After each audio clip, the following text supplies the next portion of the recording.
24 hours, which was really nice. Then he came to Toronto in October. That was in August, up there for a few weeks. I go back to New York, come back up to Toronto in October for the McLuhan Festival. And Andrew comes in from Ottawa. He's finished doing his 6 months research there. Now he's going to interview all the McLuhan people in the University of Toronto area. So we became more friends there, and that's when he went and saw Glow at the Drake Theatre, you know, the woman who saw Joyce Zappa and McLuhan, you know, that whole performance thing. But she lived in Europe. Yeah, but no, but he was there at the Drake Hotel. We had her on the phone, and we did a whole performance. That was my contribution to the McLuhan Festival. So, For this last trip? no, in October 2004. Oh, okay. So, I was able to tell. So I was able to tell Andrew a lot of stuff, and because he had read a lot of the early McLuhan that nobody did, he's one of the few people who read a lot of McLuhan. It was really great talking to someone who had read as much as me. So we stayed in touch. And as he worked on his thesis, 2005, 2006, he would look at the essay that's published by me, my essay, in this academic book. It comes out of Fordham University. It's called the Legacy of McLuhan. It's both the transcripts of everybody's speech at the McLuhan Conference in March '98 at Lincoln Center, New York. So he's reading my thing, and at first it didn't make any sense, but as he got to understand more and more, he realized that what I'm saying is something that's never been said before, and he wants to make a PhD proving what I'm saying is right. And so that's what he did. The following is taken from McLuhan, Typing in America. That was written in the 40s, late 40s. It was an early version of Mechanical Bride, which came out in '51. Typed manuscript, National Archives. The quote, an industrial system atomizes, isolates, breeds many things, including narcissism. The worship of one's body as source of, in brackets, word, he has a question mark. Because he's not sure it's what? Yeah, I don't think Marshall did that. He said a bridge, not Oh, a yeah, right okay. there. The worship of one's body as source of word and distinction. The more completely mechanized the person, the more he flings himself toward primitivism, i.e. nudist, to evict the machine. The Germans are the supreme type regarding the science nudist link. But to go primitive is to submit even more deeply to the Procrustean embrace of the machine with its infinite appetite for firm, youthful flesh, for the machine is the great leveler. The only equal in this respect is nudity. Okay, so there's the quote. Yeah, it was That's so confusing to me.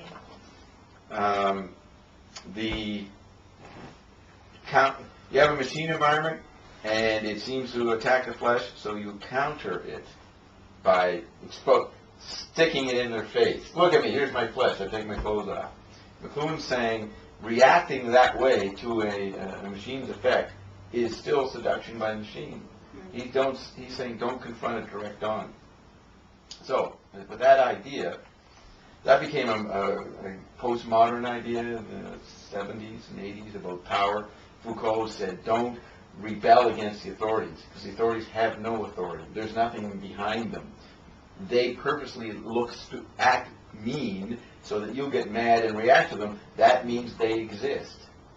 Okay? So if you ignore them and say they don't exist, you're getting free of the battle, which they will always win. The machine will always win.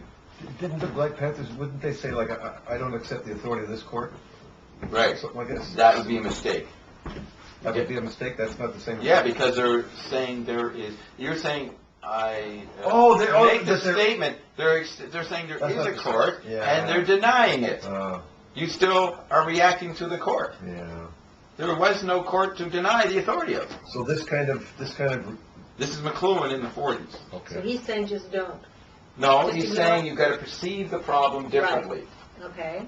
So read it again with that in mind. An industrial system atomizes. That means fragments individuals. They're literate individuals from 1500 to 1800. Then comes in, that's the extension of the eye. Then comes in kinetic muscle extensions, machines, steam engines, rods, clanking. That's an extension of our muscular structure. That's kinetic sensory extension. So Americans are built more on kinetic space than visual space. That's why Americans don't like intellectuals. Intellectuals are European book people from 1500 to 1700, say. You see?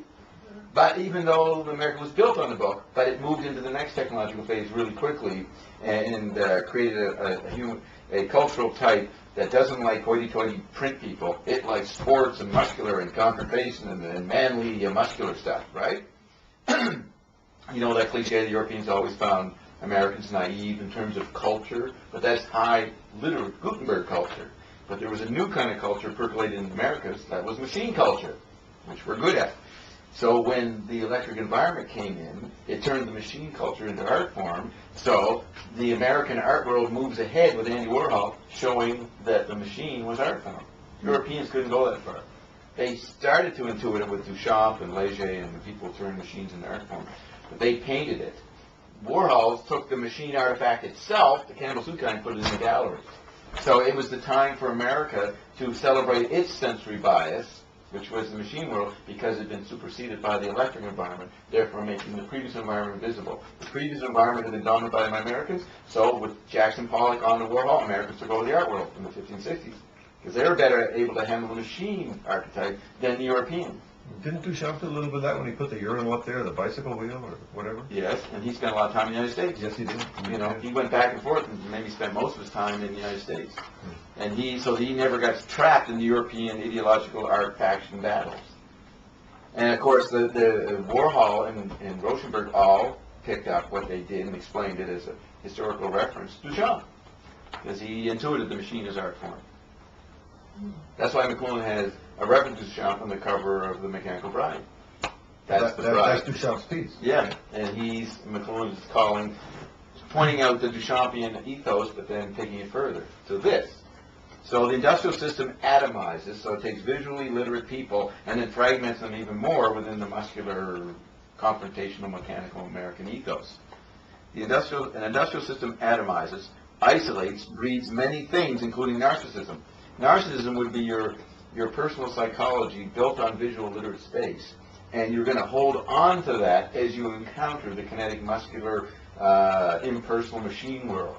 So Americans become narcissistic. That's the holdover of the literate part of themselves, literate psychology. They think they're they get atomized. So you celebrate your separate atomized situation by saying, this is the greatest thing that ever happened to me. I'm a narcissist, right?